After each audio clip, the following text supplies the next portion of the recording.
MaXXXine.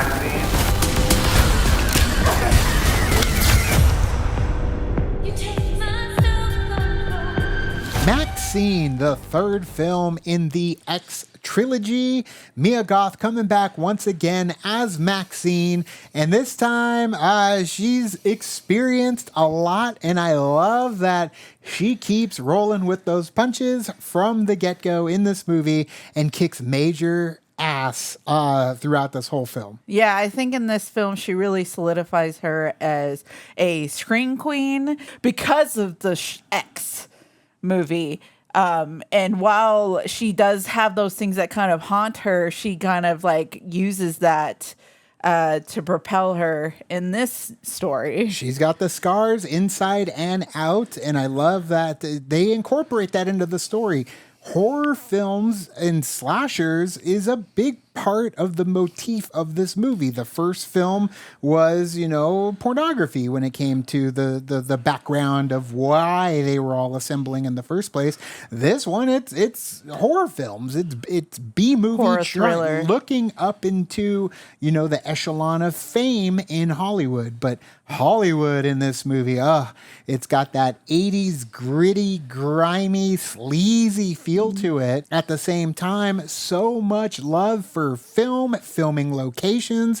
You're all over the Universal Studios set throughout this entire movie. You are. So if you're a fan of, filming locations, If you've been on the Universal Studios tram ride or just like the Halloween VIP Horror Nights. Halloween Horror Nights, you'll know some iconic scenes. Of And course. they do try to like keep your focus on it, and they do a very good job at like keeping your focus on like the characters and what they're talking about by kind of just keeping you in that one spot, even though you know the surrounding areas, because I feel like that could in itself kind of like take you out of the movie a little bit, but they did a good job. especially because it looks like Universal Studios looks like now, not in the 80s, Right, yeah, which yeah, was yeah. very different. So Yeah. there's a little bit of that for the film fans, for filming location fans, Yeah. that we have to get over. But the music in this movie slays. It's incredibly curated for the film. There was a song that happens to be in the movie in a certain part that I lost it. I was hitting Yeah. Vanessa. I was hitting our friend Tim. Like, I was so excited that they used it because I've only ever heard it in one other movie, and that's the movie Toys.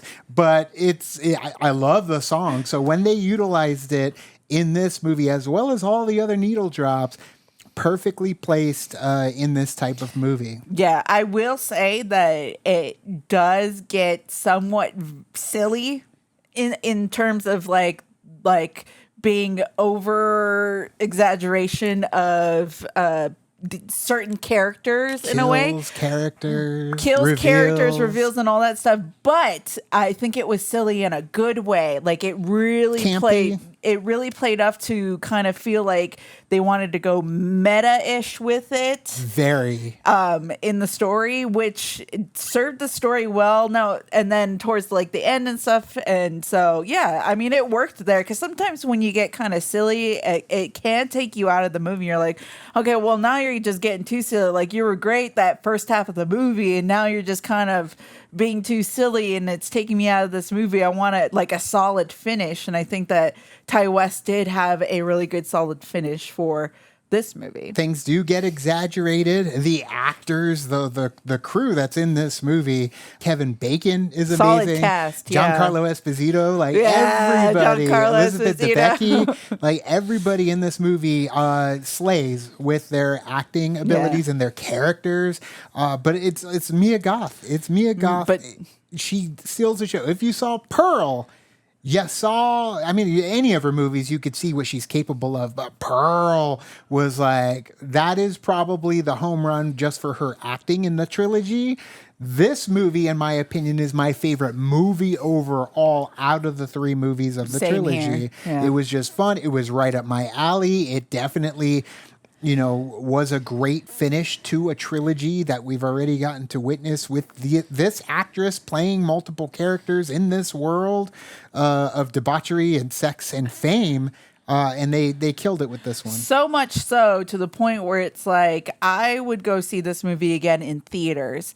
Now, we know in this day and age where it can be a little bit to go to theaters, especially if you don't have like the A-list or anything like that For AMC. For you to use like AMC or other things, and you're going to have to shell some money to go watch a movie that you've already seen. I would see it again. It's definitely worth it for sure. You do absolutely have to have seen X. Yes. As much as I think you need to see all three of them, I do think if you didn't see Pearl, you'd be okay. Yeah. There is very, very small references directly to Pearl, but I do think the story and the journey does kind of have a similar journey. It's a similar road traveled, but very different outcomes between the two.